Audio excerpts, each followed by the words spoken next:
Hello everyone, so welcome to Vet It's You YouTube channel. In this video, we will continue our discussion with unit Biostatistics of Animal Genetics and Breeding. So हम लोग बात कर रहे थे about the types of data, कि basically data के कितने types हैं और किन किन फैक्टर्स के बेसिस पे डाटा का डिवीजन हुआ है. ठीक है. So the next factor is the terms of expression, कि एक्सप्रेशन के बेसिस पे कि डाटा को किस तरीके से एक्सप्रेस करा गया है उसके बेसिस पे हम डाटा को कैसे डिवाइड करते हैं.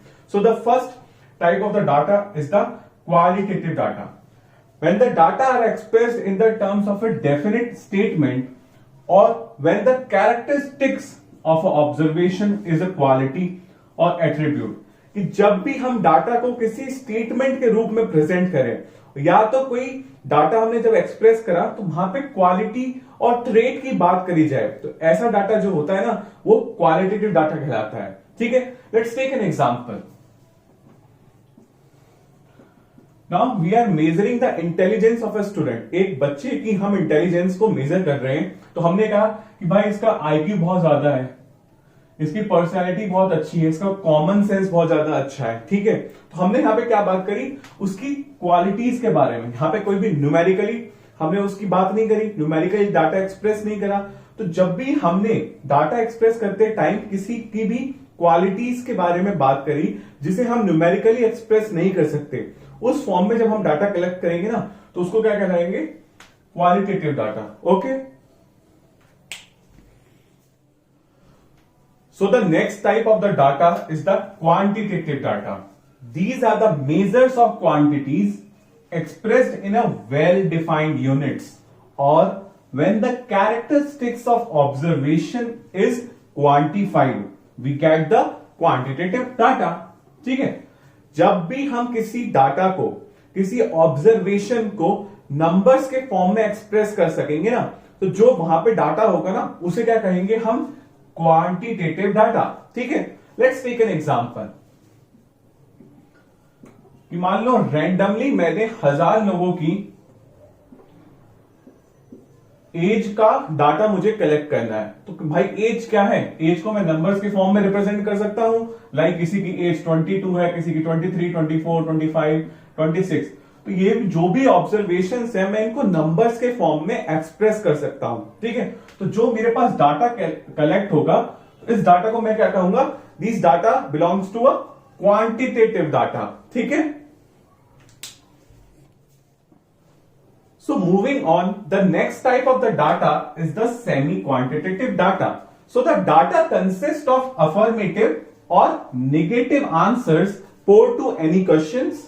The affirmative or negative answers can be coded as 0 or 1. कि बेसिकली जब भी जो डाटा हो ना दो फॉर्म में रिप्रेजेंट करा जाएगा, yes और no की फॉर्म में, जिसे हम न्यूमेरिकली भी एक्सप्रेस कर सकते हैं. तो वहां पे डाटा क्या कहलाता है, semi quantitative data. Let's take an example. एक कंपनी है, उसने अपने कस्टमर्स का रिव्यू लिया. ठीक है. अब रिव्यू में कोई क्वेश्चन पूछा जाएगा, पूछा उन लोगों ने, do you like the customer service और नॉट. ठीक है. तो आंसर्स में दो तरीके के आंसर थे, यस और नो. यस हो गया मेरा अफर्मेटिव आंसर और नो मेरा हो गया नेगेटिव आंसर्स. अब मैंने यस को कोड कर दिया एज 1 और नो को कोड कर दिया एज 0. तो यहां पे मैंने डाटा को अफर्मेटिव और नेगेटिव फॉर्म में भी प्रेजेंट करा, साथ ही साथ न्यूमेरिकल फॉर्म में भी. ठीक है. तो जब भी इस फॉर्म में किसी डाटा को कलेक्ट करा जाए तो वहां पे कौन से डाटा की बात होगी, सेमी क्वांटिटेटिव डाटा. ठीक है. So now moving on, we will talk about the next factor कि जिसके बेसिस पे हमने डाटा का डिवीजन करा. And the factor is scale of measurement, कि भाई किस पैमाने पे हमने डाटा को डिवाइड करा है. And the first category is the nominal data. So the nominal scale is used to assign numbers as the identification of individual unit. कि किसी भी इंडिविजुअल यूनिट की आइडेंटिफिकेशन के लिए वहां पे एक हम नंबर असाइन कर दें. एंड उस समय हम कौन से डाटा की बात करेंगे, नॉमिनल डाटा की. Let's take an example. अब लाइब्रेरी में भाई बहुत सारी किताबें होती हैं. ठीक है. बहुत बड़े बड़े नाम होते हैं. उसको इजी करने के लिए मैंने क्या करा ना, एक सेक्शन की बुक्स को नंबर असाइन कर दिए 1 2 3 4 5 6 एंड सो ऑन। ठीक है, अब मैं बुक्स को आइडेंटिफाई इजीली कर सकता हूं with the help of the numbers कि भाई 1 वाली बुक वो है, 2 वाली वो वाली है, 3 वाली वो वाली है। एंड इस समय जो भी मैंने डाटा कलेक्ट करा ना, वो किस कैटेगरी के अंदर लाई करेगा? नॉमिनल डाटा की कैटेगरी के अंदर। ठीक है, now the next one, next आता है ordinal data. It indicates the graded relationships among the numbers assigned to the observation made. It shows the direction of difference and not the amount of difference. कि भाई मैंने वहां पे एक graded relationship को establish करा ड्यूरिंग द ऑब्जर्वेशंस। ठीक है, एंड उससे मुझे डायरेक्शन तो पता चल गई कि भाई किस तरीके का ग्रेडेड रिलेशनशिप है, लेकिन अमाउंट नहीं पता चला। Let's take an example. Example की अगर मैं बात करूं तो एक लाइब्रेरी में बहुत सारे वर्किंग स्टाफ होते हैं, उनकी वर्किंग एफिशिएंसी को मैंने एक नंबर से डिनोट करा 1 2 3 4। 1 वाला एवरेज एफिशिएंसी वाला है, 2 वाला गुड है, 3 वाला वेरी गुड है, 4 वाला एक्सीलेंट है। ठीक है, तो यहां पे मेरी ऑब्जर्वेशन से अब मान लो 8 बंदे थे, 8 वर्किंग स्टाफ हैं, किसी को मैंने 1 असाइन करा, किसी को 2, किसी को 3, किसी को 4, किसी को 5। ठीक है, इस तरीके से मैं असाइन कर दिया।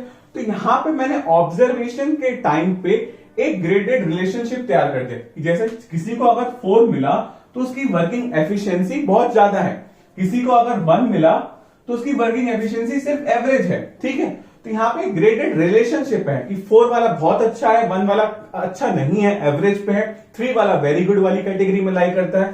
तो इससे मुझे क्या पता चल गया? एक डायरेक्शन ऑफ डिफरेंस कि 4 वाले की बहुत अच्छी होगी, 1 वाले की कंपैरेटिवली कम होगी, 3 वाले की कंपैरेटिवली उससे अच्छी होगी 1 से। ठीक है, तो मुझे डायरेक्शन तो पता चल गया डिफरेंस का, लेकिन अमाउंट नहीं पता चला कि कितना कितना डिफरेंसेस है इनकी वर्किंग एफिशिएंसी में। ठीक है, एंड इस समय जो डाटा कलेक्ट करा जाता है it is known as ordinal data. ठीक है, okay. So the next type of the data is the interval data. ठीक है, so here the data are ordered categories of data and the differences between the various categories of a equal measurement. कि भाई यहां पे जो data होगा ना वो एक ऑर्डर्ड कैटेगरी में होगा, साथ ही साथ the differences between of the category of equal measurement. तो भाई देखो ऐसे तो समझ में नहीं आएगा, लेट्स टेक एन एग्जांपल। अब मैंने क्या करा ना, 50 बच्चों की क्लास थी, वहां पे जाके आईक्यू टेस्ट कंडक्ट कराया। ठीक है, अब आईक्यू टेस्ट कंडक्ट कराने के बाद बच्चों का रिजल्ट आया। अब मैंने उस रिजल्ट को इस तरीके से क्लासिफाई करा कि जिन बच्चों का आईक्यू 5 to 10 लाई करता है वो 4 थे, 10 to 15 वाले 5, 15 to 20 वाले 6, 20 to 25 वाले 7। इस तरीके से डाटा मैंने बना लिया, डाटा की फ्रीक्वेंसी टेबल बना ली। तो यहां पे देखो मैंने एक इंटरवल दिया है 5 से 10 वाला, 10 से 15 वाला, 15 से 20 वाला, 20 से 25 वाला। तो एक इंटरवल यहां पे चलता हुआ आ रहा है 5-5 का। ठीक है, तो जब भी मैं डाटा को एक ऑर्डर्ड कैटेगरी में इंटरवल के साथ यूज करूं फॉर इक्वल मेजरमेंट, यहां पे मैंने किसके लिए यूज करा है? आईक्यू मेजर करने के लिए। ठीक है, तो उस समय कौन से डाटा की बात करी जाएगी? इंटरवल डाटा की। Okay, now coming to the next form of the data, that is the ratio data. The quantitative measures of the variables in terms of magnitude. In ratio we can say that one thing is twice or thrice of the another. कि जब भी हम किसी data को ratio की form में express करें, वहां पे हम किस डाटा की बात करते हैं? रेशियो डाटा की। Let's take an example. मान लो 2 बंदे थे मेरे पास, ए एंड बी। उन दोनों बंदे का मैंने वेट मेजर करा एंड वेट का जो रेशियो आया A/B इज इक्वल टू 2:1, कि ए का जो वेट है ना वो बी से दुगना है। ठीक है, तो यहां पे मैंने ये इंफरेंस निकाल लिया कि ए का जो वेट है वो बी से दुगना है by representing the weights in a form of a ratio. कि जब भी मैं डाटा को रेशियो के फॉर्म में एक्सप्रेस करूं ना, तो वो डाटा किस कैटेगरी में लाई करेगा? रेशियो डाटा की। ठीक है, so now coming to the next factor जिसके बेसिस पे हम डाटा को डिवाइड करते हैं, and the factor is continuity, कि भाई डाटा में किस तरीके का कंटिन्यूअस ट्रेंड फॉलो करा जा रहा है, उस बेसिस पे हम डाटा को दो टाइप से डिवाइड कर सकते हैं, the continuous data and the discrete data. अब बात करते हैं कंटिन्यूअस डाटा क्या होता है। The data of infinite sets of possible value, कि जहां पे भाई जो वैल्यूज है ना वो इनफाइनाइट नंबर में हो, अनगिनत नंबर में हो। ठीक है, लेट्स टेक एन एग्जांपल। मान लो मैंने एक बंदे की हाइट मेजर करी, इट इज अराउंड 155 सेंटीमीटर। एक बंदे की हाइट मेजर करी मैंने, इट इज अराउंड 156 सेंटीमीटर। ठीक है, तो भाई ऐसा तो है नहीं कि भाई 155 सेंटीमीटर कह रही तो वो 155 सेंटीमीटर का होगा। It can be 155.01, 155.02, 03, 03। तो यहां पे इनफाइनाइट नंबर ऑफ वैल्यूज लाई कर सकती है उस बंदे की हाइट के मेजरमेंट में, इजंट इट। तो जब जहां पे भी जिस डाटा सेट में इनफाइनाइट नंबर ऑफ ऑब्जर्वेशन हो या पॉसिबल वैल्यूज हो, उस डाटा की बात करें तो वो कंटिन्यूअस डाटा की कैटेगरी में लाई करता है। ठीक है, now coming to the next form, that is the discrete data. These data are the finite or the potential set of the values, कि भाई जहां पे डाटा का जो नंबर है ना वो एक फाइनाइट टर्म है, ना उससे ज्यादा ना उससे कम। Let's take an example. मान लो एक लाइब्रेरी में मेरे पास बुक्स है, बुक्स का टोटल नंबर है 2000। ठीक है, 2000 बुक्स अवेलेबल है एक लाइब्रेरी में। तो भाई ऐसा तो है नहीं मैं कह दूं भाई 2000.1 बुक्स अवेलेबल है या 0.2 बुक्स अवेलेबल है, नहीं ना। तो ये एक फाइनाइट नंबर है, 2000 एक फाइनाइट नंबर है, इसको हम गिन सकते हैं। तो जब भी जो डाटा हम फाइनाइट वैल्यूज के टर्म्स में रिप्रेजेंट कर सकें तो उस समय हम किस डाटा की बात करेंगे, डी सीक्रेट डाटा की। Okay, so now after the types of data, अब हम लोग देखेंगे about the properties of data, कि भाई डाटा की क्या क्या कैरेक्टरिस्टिक्स होनी चाहिए। So first property is the clarity. Data is a crystallized presentation. This means that data should be necessarily displayed, so essential for communicating the essence of the matter. ठीक है, अब भाई let's take an example. मैंने class का test conduct कराया and उस test के marks के बेसिस पे मैं उस क्लास की परफॉर्मेंस को जज करना चाहता हूं। क्लास का टेस्ट 30 मार्क्स का था। ठीक है, अब जो भी टेस्ट हुआ उसके बाद मैंने एक फ्रीक्वेंसी टेबल बना ली कि जिसके बच्चों के 5 से 10 के बीच में मार्क्स थे, 10 से 15, 15 से 20, 20 से 25 और 25 से 30। ठीक है, इस फ्रीक्वेंसी टेबल के बेसिस पे मैंने कर्व बना लिया। अब भाई इस कर्व को देख के मैं आसानी से बता सकता हूं कि भाई क्लास की परफॉर्मेंस कैसी है। ठीक है, तो भाई यहां पे मैं ये बताना चाहता हूं कि डाटा को इस तरीके से प्रेजेंट करो, इतनी क्लैरिटी होनी चाहिए उस डाटा में कि उसे देख के उस डाटा की वैल्यूज के बारे में, कि वो डाटा क्या बताना चाह रहा है, वो हमें बहुत आसानी से पता चल जाए। It should have a clear cut presentation of observation. ठीक है, so it is one of the property that is clarity.